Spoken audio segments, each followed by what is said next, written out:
Vous étiez en Russie récemment pour une mission d'observation des élections législatives. On parle beaucoup des fraudes, on sait qu'il y a eu pas mal d'arrestations, notamment hier, quelques centaines. On parle de quelques centaines d'arrestations des manifestants. On parle aussi de bourrage d'urnes. Qu'est-ce que vous avez vu, vous, sur place, concrètement?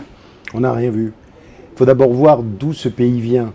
Une longue dictature soviétique, et puis d'un seul coup, un éveil à la démocratie. Et puis, ce qui est plus important, une stabilité avec le président Poutine et avec M. Medvedev. Donc c'est un pays immense. Bien évidemment, il peut y avoir quelques difficultés sur la régularité électorale d'un certain nombre de secteurs.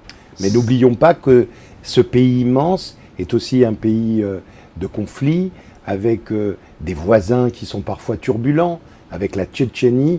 Et moi, je crois que l'OSCE ne doit pas se comporter. L'OSCE, c'est l'organisme de surveillance et de contrôle de ces élections. Pour lequel vous avez été envoyé en Russie. Pour lequel nous étions avec Michel Voisin et Jean-Paul Dupré, élus UMP socialistes sur place, avec plusieurs centaines d'observateurs.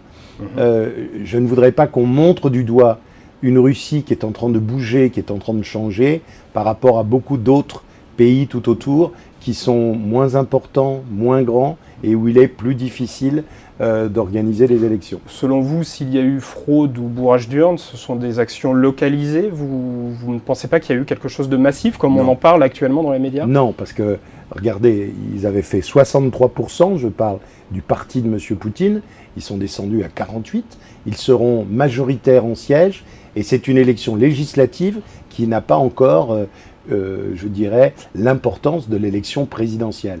Ne tirons pas sur la Russie, c'est une grande puissance qui change et qui bouge et qui mérite un tout petit peu d'attention.